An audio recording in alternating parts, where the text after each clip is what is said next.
अस्सलामुअलैकुम viewers, welcome to lectures by Waqas Aziz. हमने philosophy का जो आज टॉपिक डिस्कस करना है वो है प्लेटो की थ्योरी ऑफ नॉलेज। प्लेटो को बहुत ज़्यादा पढ़ा जाता है, उसकी फिलॉसफी को उसे बहुत माना भी जाता है।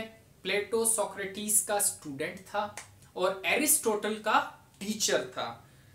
इसकी जो थ्योरी ऑफ नॉलेज है वो बहुत ही इंटरेस्टिंग है, बहुत ही यूनिक है। एक रिमार्केबल काम किया है प्लेटो ने, उसको अभी हम डिस्कस करेंगे, लेकिन पार्ट्स में अलग अलग वीडियोस बनाऊंगा क्योंकि एक वीडियो फिर बहुत लंबी हो जाएगी और बोरिंग भी हो जाएगी। तो अलग अलग पार्ट्स में इसको हम कैसे डिस्कस करेंगे प्लेटो की थ्योरी ऑफ नॉलेज को। हम पहले बैकग्राउंड डिस्कस करेंगे कि एंशिएंट ग्रीक में उस वक्त नॉलेज को किस तरह अंडरस्टैंड किया जाता था। व्हाट इज नॉलेज, इसका जवाब एंशिएंट ग्रीक में लोग कैसे देते थे। तो बैकग्राउंड में हम दो थ्योरीज डिस्कस करेंगे, नॉलेज इज परसेप्शन और दूसरी थ्योरी है knowledge is opinion. Ancient Greek के लोग जो थे वो नॉलेज को किस तरह डिफाइन करते थे। वो कहते थे कि जो परसेप्शन है वही नॉलेज है, और कुछ लोग कहते थे कि जो ओपिनियन होता है एक इंसान का वही नॉलेज होता है। ठीक, फिर प्लेटो ने इन दोनों थ्योरीज को क्या किया, रिफ्यूट किया, क्रिटिसाइज किया।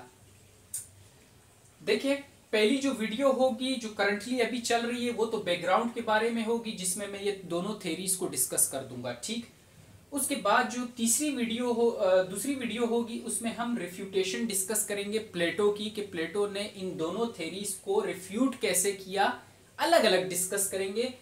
नॉलेज इज परसेप्शन को कैसे रिफ्यूट किया, इस पे अलग वीडियो बनाऊंगा। नॉलेज इज ओपिनियन, इसको कैसे प्लेटो ने रिफ्यूट किया, इस पे अलग वीडियो बनाऊंगा। इट मीन्स कि प्लेटो कहना चाहता है कि ये दोनों थ्योरीज फॉल्स थ्योरीज हैं, इन दोनों के अंदर फ्लॉज हैं, और वो फ्लॉज क्या क्या हैं उनको हम डिस्कस करेंगे। ठीक हो गया, बात समझ आई। फिर हम आएंगे कि प्लेटो की थ्योरी ऑफ नॉलेज क्या है, प्लेटो नॉलेज को किस तरह अंडरस्टैंड करता है, या ये जो क्वेश्चन है व्हाट इज नॉलेज, इसका जवाब प्लेटो के पास क्या है। उसके लिए हम जो हेल्प लेंगे वो होगी एलेगरी ऑफ केव, जो एक एग्जाम्पल प्लेटो ने खुद दी है, उसको अंडरस्टैंड करेंगे। फिर उसके बाद हम आएंगे डिवाइडेड लाइन थ्योरी, जो प्लेटो की डिवाइडेड लाइन थ्योरी है उसके थ्रू हम नॉलेज को अंडरस्टैंड करने की कोशिश करेंगे। लास्ट में हम आएंगे, जो सबसे आखिरी वीडियो होगी मेरी वो होगी थ्योरी ऑफ फॉर्म्स के ऊपर, कि प्लेटो थ्योरी ऑफ फॉर्म्स के थ्रू नॉलेज को किस तरह हमें बताता है। ठीक हो गया, यहां तक बात समझ आई। अब आ जाए बैकग्राउंड के ऊपर। बैकग्राउंड में मैंने आपको बताया नॉलेज इज परसेप्शन और नॉलेज इज ओपिनियन, ये दो प्रोमिनेंट थ्योरीज थी जो एंशिएंट ग्रीक में बहुत फेमस थी, बहुत पॉपुलर थी।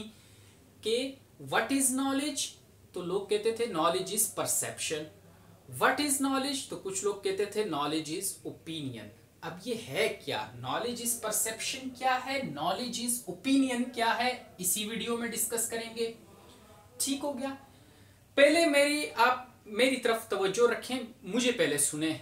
डिस्कस तो मैं इनको डिटेल में कर दूंगा, पहले मुझे सुने कि मैं नॉलेज इज परसेप्शन जो आपको बताना चाह रहा हूं पहले उसको अंडरस्टैंड करने की कोशिश करें। ठीक, परसेप्शन कहते हैं जब हम अपनी 5 सेंसेस के थ्रू किसी चीज के बारे में अंडरस्टैंडिंग डेवलप कर लेते हैं, उसे परसेप्शन कहा जाता है। ठीक, ये मार्कर है, आपने इस मार्कर को देखा, आपने कहा राउंड शेप है, इलोंगेटेड है, अपनी सेंसेस के थ्रू आप इसको परसीव कर रहे हैं। इसके कलर्स को आपने आइडेंटिफाई किया, ब्लैक भी है, व्हाइट कलर भी है, राइटिंग भी ऊपर हुई भी है। किस काम आता है, एक निब है, राइटिंग के काम आता है। ये आपने मार्कर के बारे में परसेप्शन डेवलप की। ठीक, एंशिएंट ग्रीक के लोग कहते थे कि यही परसेप्शन क्या है, ये नॉलेज है। और ये नॉलेज इज परसेप्शन, ये थ्योरी दी किसने, प्रोटागोरस ने दी। प्री सोक्रेटिक एक फिलोसोफर था, उसने ये theory the knowledge is perception. और प्रोटागोरस कहता था कि man is the measure of all things. ठीक, क्या है, जो इंडिविजुअल इंटरप्रिटेशन है चीजों के बारे में वो ही एक इंसान के लिए ट्रुथ है जो कि वो खुद उसको इंटरप्रेट करता है। ठीक, समझ आई बात की? नॉलेज इज परसेप्शन की समझ आई? प्रोटागोरस ने ये थ्योरी दी। वो कहता था कि हम अपनी 5 सेंसेस के थ्रू जब चीजों को परसीव करते हैं, उनके बारे में अंडरस्टैंडिंग, चीजों के बारे में डेवलप करने की कोशिश करते हैं, तो वही एक्चुअली हमारा नॉलेज होता है। ठीक, यहां तक बात समझ आई? अब आए परसेप्शन के लिटरल मीनिंग की तरफ। मैंने आप लोगों को एक हल्का आइडिया पहले ही दे दिया, अब आए जरा इसको थोड़ा डिटेल में देखते हैं। परसेप्शन किसे कहते हैं?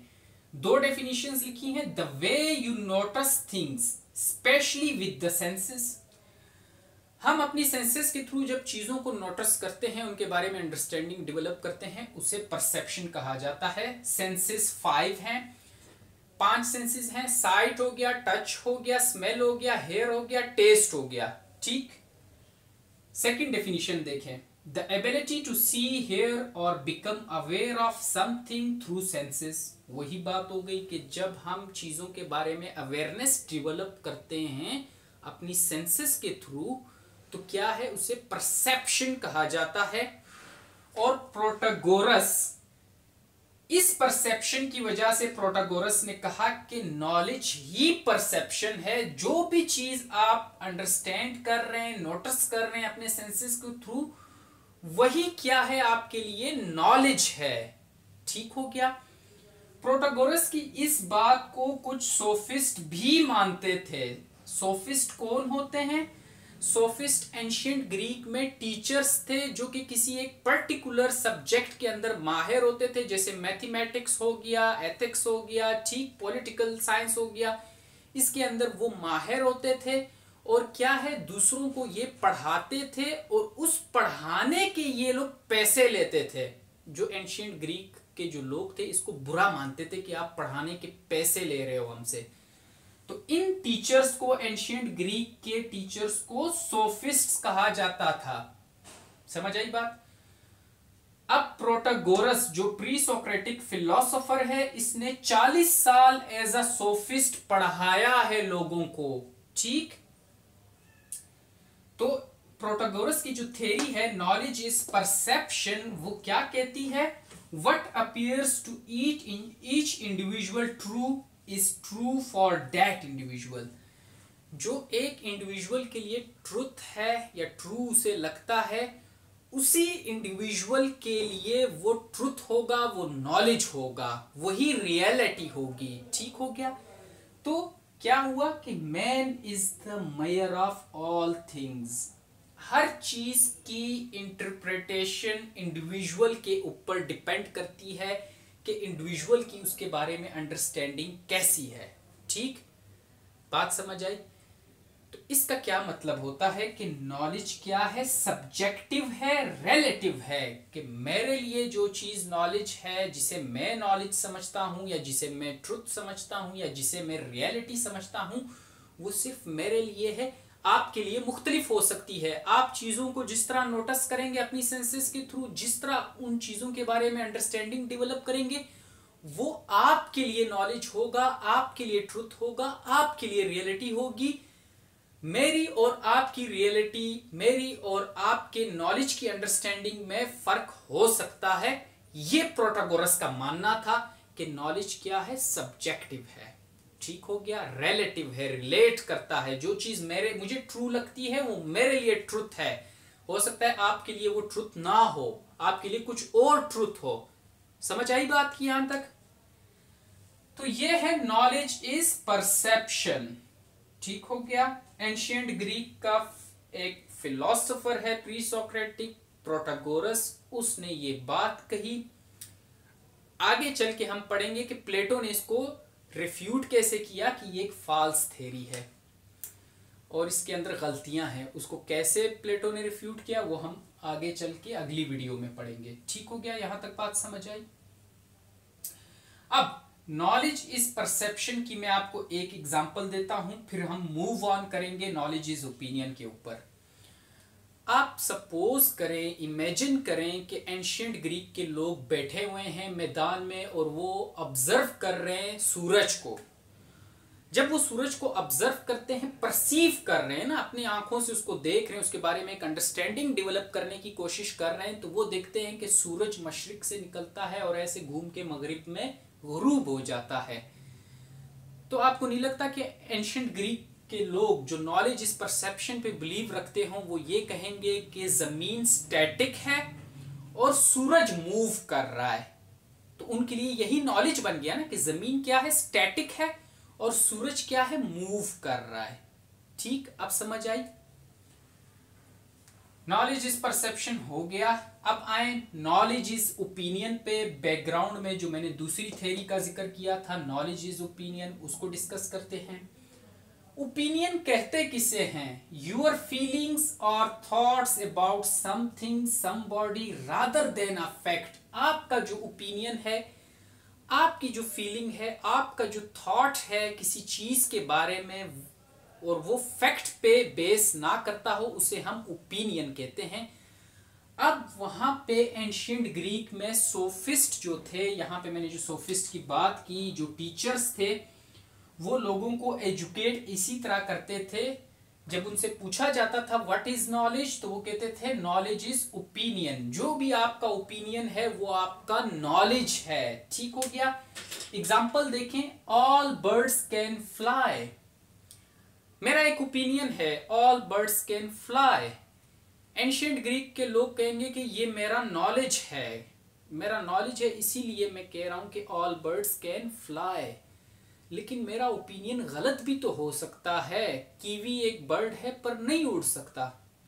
तो मेरा क्या है, ओपिनियन गलत भी हो सकता है, मेरा ओपिनियन ठीक भी हो सकता है। मैं आपसे कहूं कि आप डेडिकेटेड हैं, पढ़ रहे हैं, तो मेरा ओपिनियन ये है कि आपको जो है वो कोई पावरफुल पोस्ट मिलनी चाहिए, और उस पावरफुल पोस्ट पे आप टिक भी सकते हैं, उसको अच्छी तरह हैंडल भी कर सकते हैं। ये मेरा ओपिनियन है। हो सकता है आपको पावरफुल पोस्ट मिले, आप उसे हैंडल ना कर पाएं।